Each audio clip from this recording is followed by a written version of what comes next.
very warm welcome to everyone joining us for this special series of hope, resilience, and information brought to you by the Times of India. My name is Pankaj Doval, and I'm a senior editor with the Times of India. As you know, it's almost been 1 year since the world that we knew changed forever. The deadly corona pandemic virus surfaced around the same time last year on the first quarter. And even as we speak, it still haunts us, having saved millions of lives across geographies and virtually threatening to create even further havoc and destruction. The very nature of the virus and the ease at which it spread, almost at lightning speed, was enough to hit lives and livelihoods across the world, and certainly the world will never be the same again. The Times of India's A Shot of Hope campaign is something wherein we have received massive support from the medical fraternity who are hand-holding us and reaching out to the readers to dismiss myths and fears around coronavirus. It is more of a collective healing phenomenon, as we call it. The campaign is being run in association with UNICEF. I welcome you all for a riveting discussion around all these issues, and this is the second in the series of in the series of a long campaign that we intend to do. I have Mr. Sridhar Venkatesh. He's the Vice President and MD of GSK India. I also welcome Mr. Manish Tiwari. Mr. Tiwari is the Vice President for the consumer business at Amazon, and he has joined Amazon in 2016 after a long and distinguished career with Unilever. We're also honored to have Mr. Rakesh Srivastava, who's India's one of most experienced auto professionals. And Mr. Rakesh is currently the Managing Director of Nissan India. And last but not the least, I have with me Mr. Rohit Kapoor. He's the India and Southeast Asia CEO for tech and hospitality company OYO. Rohit, again, is a very seasoned professional with over 20 years of experience. And he has previously held leadership positions at Max India and McKinsey. So welcome, gentlemen, and let me begin by asking Sridhar, because you come from a pharmaceutical company. Were the drug companies actually taken in by surprise at the horror which unfolded after we just the pandemic started showing its ugly face around the first quarter last year? Were you taken by surprise, and did this is quite unprecedented? What are your views on this? So Pankaj, thank you for having me here, and I think the highlight that you say, shot of hope, is all that we need more and more during these times. So look, I think, yes, to be honest, this kind of started in a small town or Wuhan, and then kind of spread Italy, and then it kind of started to go around. I think the seriousness actually came that, hey, this is something beyond everybody's control, only when it had hit Europe and it kind of went across, right? And that's when everybody got really, really serious about this. So yes, it was a little bit of a surprise that, hey, this is something like this is happening. But, I would also say that within the medical community, within the scientific community, behind, which is not talked about, the labs, etc., they had started to kind of think about much earlier, hey, there's something lurking and we need to start to look. If you read an interesting book that came out from Jennifer Doudna, The Code Breakers, it actually talks about how had they started to work on some of these things sooner than later. So yes, it got broad community by surprise, but within a small scientific community, I think they had started to think about this and started to work through that. Coming to Manish, you are heading one of the biggest consumer retail companies in India as far as the online platforms are concerned. How did the pandemic actually redefine the way you did business and deliveries in this market? Because there were a lot of restrictions on movement, there were lockdowns and things like that, but people wanted the goods. So how challenging was this whole scenario for you guys? Yeah, thanks, Pankaj, for it. I must also sort of compliment Toy on putting this series. I think it was needed after the long period of the pandemic. So thanks for doing this. Yeah, I think it's been very interesting for us. Just to highlight, e-commerce is still very small in this country, and we are a very small player. But in our own way, we do want to contribute to what's happening and how we can get the economy back. I think the biggest challenges we faced is a surge in customer demand, a surge in seller interest, because just to give you a flavor, today we have around 850,000 sellers on the marketplace on Amazon.in. 300,000 of them have come online during the period of the pandemic, broadly starting from March of 2020. So there's been a surge of sellers wanting to sell online for very obvious reasons, because a lot of the markets offline have been disrupted. In customer behavior, Pankaj, we've seen a surge of new customers, regular customers like prime customers buying much more, and certain categories seeing an unprecedented interest. So, of course, health and hygiene tops it. Everything from the N95s to the sanitizers, and the kind of demand is like multifold. Yeah. Then there are new categories like grocery, which people are now getting very comfortable online. Now, the challenge in all this, Pankaj, is to continue to meet customer expectations while working very closely with the local governments. The local governments, for all the right reasons, Pankaj, have restrictions. There are 3 to 4 types of curfews, which were there earlier: time curfews, day of the week curfews, or what kind of service you could. So yes, we had irate customers who would say, why do you say a laptop is not an essential category? And it's difficult to explain to everyone, saying, you literally have to work with every district magistrate to execute it. But what we've been focused on 2 things. One, keeping our people safe, because we have hundreds and thousands of people who work in our warehouses and delivery. Yeah, and as you're aware, the moment the vaccination started in the country, we've announced vaccination support for 1 million people. This is far beyond just employees. It includes delivery, it includes sellers. And on the other side, making sure we continue the hygiene and the no contact delivery for customers. Yeah, and it's been a challenge. In some small way, Pankaj, I do feel a little happy that we've been able to help both our consumers and our sellers during such challenging times. Let me also welcome Mr. Rakesh Srivastav. You are perhaps one of the most experienced auto professionals, but this kind of a situation is almost unprecedented, as Manish is saying. Not almost, but it's unprecedented as we've seen. And unfortunately for you, this situation came at a time when you were turning around Nissan and you were trying to build the company brick by brick, as it's the theme of our conference. And suddenly we saw, deliveries being stopped, suppliers, were affected, parts were affected, and now we have a waiting period. You want to give customers cars, but you're not able to do that, and there is 6-month, 8-month waiting period. How do you see the whole situation? Thank you, Pankaj, and thank you to the Times of India for this strong initiative on Shot of Hope. Yes, these are very, very challenging times, what we call it as unprecedented times. And with the horror of COVID, I think the 3 H that we need to work on is hope, health, and happiness. I think that is what exactly we need to work on this. And towards this, when we draw a parallel to the last year's COVID, when the situation was of the lockdown and we were all challenged by the virus. In times of these crises, what I have seen is that the auto industry has always shown resilience, positivity, and innovation to manage the things. The magnitude that the auto industry has is to the level of around, when we look at the GDP, almost 7% of the GDP is auto industry. We have 50% of the manufacturing, and countries 22% of manufacturing is auto, employing almost around 3.7 crores of people, with the GST collection of almost around 15% of the total GST. So when we look at this, the importance or the magnitude that we have in the Indian economy is very, very strong. And towards this, when you are challenged with the COVID, right, and then the multiple initiatives that you need to take over. But what happened was the positivity that the auto industry brought in. We had a V-shaped recovery, actually. And we were able to work on towards the latent demand, especially that was created because of the BS4 to BS6 transition. There was a preference for personal mobility. There was increase in discretionary income, largely because the government took strong measures in terms of boosting economy, and we had the strength of good monsoons, which actually brought in the rural demand into the marketplace. There were multiple new launches which the auto industry brought in. That is what I call it as positivity. Then when you're faced with challenging times, you do not let go of your plans.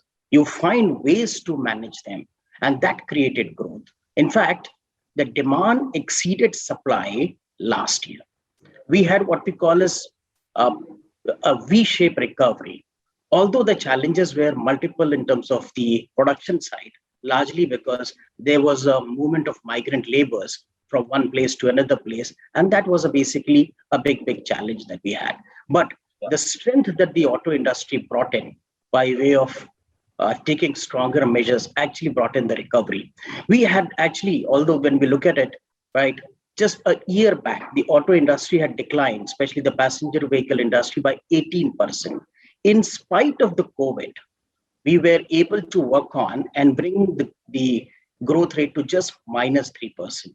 And I'm happy to say that at Nissan, we were able to have a positive growth of 6%. We launched a new product. There was a positivity in our channel partners, in our customers, in our employees, and we created growth. And we were able to bring in there. But when we look at it, the demand in the auto industry is largely generated on the strength of strong fundamentals and customer sentiments. This year, what we look at it is yes, there has been COVID, but the projected GDP growth is almost around 7.5%. Yeah. We are seeing the onset of monsoon, and the news that we are getting in is that we would be in for a good monsoon. And on the strength of that, the other strong initiative which the government of India has taken on the vaccination drive, I think that is commendable. Almost 5.3% of our adult population has been vaccinated. We are seeing a positive increase in personal mobility. We are seeing more what you call as first-time buyers coming in, additional cars being purchased within the family. All these are very, very strong positives that we see. Yes, there are challenges as well. Challenges are largely in terms of the lockdowns, right? But they are opening up. I think that's a very, very strong positive that we are seeing. Yes, there could be challenge in terms of monsoons, spread and intensity. But although the current news that is coming in is good, yes, the industry is also seeing one more challenge, and that is towards the semiconductor shortages. While the commodity prices are also on the increase, especially the steel and the precious metals, that is putting pressure on the prices of the product. Overall, when I see the entire scenario, right, I would not like to hazard a guess, but I will take a guess, right, towards this. And towards that, I believe the auto industry will grow this year. I see that the auto industry could have a growth of almost around plus 20%. Rohit, coming to you, I think while we talk about recovery, swift recovery we saw after the first phase for many industries, I think you're still waiting for the so-called Achhe Din, that post-corona, and the hospitality industry was the worst hit because obviously people were not traveling out of their homes. People were generally scared about hygiene and sanitation, and people were simply afraid to venture out. What lessons did you learn? How challenging was it? How tough was it? And what kind of difficult measures did you guys need to take? Because you had to stay afloat to some extent. Thank you, Pankaj. I think given that the topic of discussion is short of hope, I will rather look forward, because I think enough has been discussed about the last 15 months and what has happened, what kind of challenges has faced. That's sort of, in some sense, history, and not much is going to come up. I think we should learn all that we could from last 15, 18 months, especially our need to be reliant on science and facts in dealing with the situation. But looking forward, I must say that we are probably on the cusp of the strongest revival we'll ever see in travel and tourism in probably the last century or so. Right now, that can come next quarter, that can come 3 quarters later.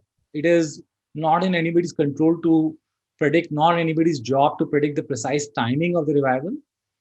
But just imagine 7 billion people in the planet not being allowed to travel, which is a natural human instinct. Right. When we finally settle down and are responsible and conscious that we can, I can almost bet that if you're having this discussion next year, same time, the only thing we'll be complaining about is no seats on any airlines and no rooms available anywhere. Right? It's an evergreen industry. It's not a transient fad or an industry which can get knocked out that easily. And very resilient, by the way. I think, and the resilience has only grown over the last 1 year because of technology, cost structures, innovation which the industry has come up with. I think the only 2 things which I will say is a responsibility all of us carry, and especially anybody with any sphere of influence, large or small, is two things. One is vaccinate as aggressively as possible. Yeah. And I think it's not enough to vaccinate those who believe in vaccination and have access to it, but it's equally a responsibility to vaccinate those who don't have easy access and those who may have questions around efficacy, about after effects, all kinds of things. And this is not even a rural phenomena, because there's enough urban poor which exists, which also needs to be tackled. So I think that's one responsibility every person of influence has to carry, right? And the second one I'll say is just use all the influence and capital. And the capital is not always money; it's about your time. And this is a shout out to all celebrities, everyone who can sway sentiment, right? Yeah. To just help people understand that the slower path with responsible behavior is a surer path, right? Yeah. Rather than a expeditious fast path with irresponsible behavior. And I think that balance is something that we all must constantly talk about till people become tired of hearing it, right? And say, ye fir se aa gaya, fir se koi bol raha hai, it's fine.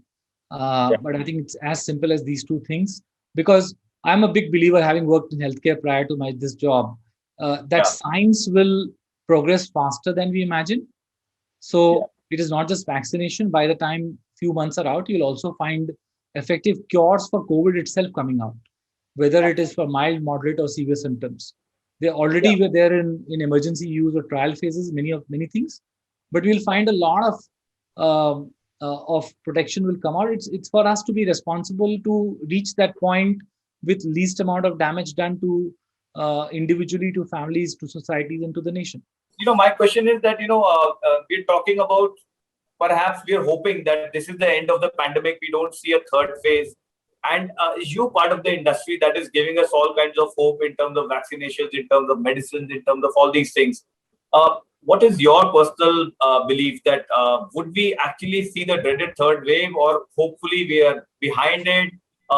We've started with vaccinations. We are carrying campaign like Shot of Hope, that not only positive conversations, but also vaccination. So do you think we are safe right now, or do you think we need to watch out? So Pankaj, I think great thoughts from everybody. So look, I think we are as safe as we all want to keep ourselves to be, right? And that is where I think Rohit was talking about in terms of getting influential people out there to go and talk. I mean, this whole thing about vaccination that is to be done, and all of us can play a role. I think Manish talked about 1 million people vaccinated. We are doing a lot in all our factories, all our people. And I guess the more people do get vaccinated, the more I think that's there is no other silver bullet to this, right? I mean, that is the bullet, and the more we can talk through it, the government can step up. I mean, we are sensing what they are trying to do, which is fantastic.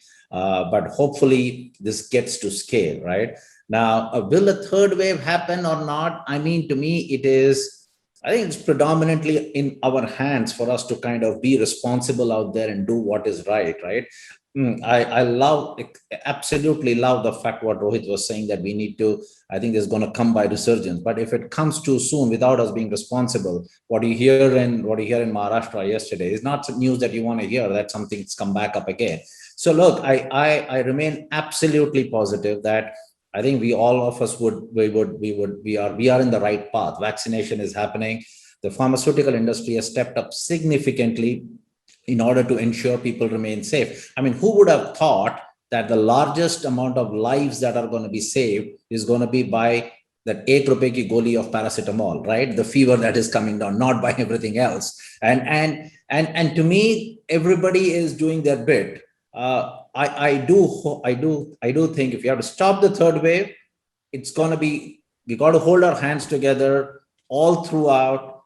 The WhatsApp university has to stop a little bit. And I think the intellectual university has to come up, and people need to start to get vaccinated, be responsible, wear your masks, and do what is right. And that's the only way to stop it. Otherwise, we might go in a different direction. Manish, your ears are to the ground. What kind of sentiment analysis have you guys done? Because you guys are known for data analytics. And what are you hearing from the ground? I think have the deliveries started getting normalized? I would say beyond the medicines and beyond all those kind of things, are people now back to purchasing things beyond all those things and running the economy? What is the sense that you get from the ground? And that gives us some indication about the recovery and the pace of it as well. Yeah, I think again, like I said, e-commerce is a small part, so it would be very wrong for me to then say that online reflects what's happening. But within that small 3-4%, I think Pankaj, human beings, and especially Indians, we are very resilient. Yeah. And during this challenge, during of the pandemic over the last 1 year, while there were certain things we could not do, a lot of people moved on to learning new things. So let me share with you some interesting insights. Yeah. The number of people who now have pets, if you look at a pet care business, it's gone up multifold. Yeah. So suddenly a lot of families are adopting pets. The number of people who are buying fitness equipment is unprecedented. Yeah. And that's good because you now have every major run in the country is now become virtual. So people just lay out their yoga mats and use treadmills at home. The number of people who got into gardening, cooking, and these numbers are staggering. Yeah, I'm not talking about 50, 60, 70% growth over 1 month. I'm talking about 40, 50 times growth over a period of couple of quarters. Yeah. So obviously there are other ways in which all of us have learned to keep ourselves occupied. Some of the social interaction which we were missing in office with friends and families, people have designed other ways to sort of keep themselves engaged. I see positivity all around, and I hope that the economy actually scales up fast, and the virus is behind us actually, and hopefully vaccination picks up pace, and we are all through with this in the coming quarters. Thanks all. Thank you everyone. Thank you.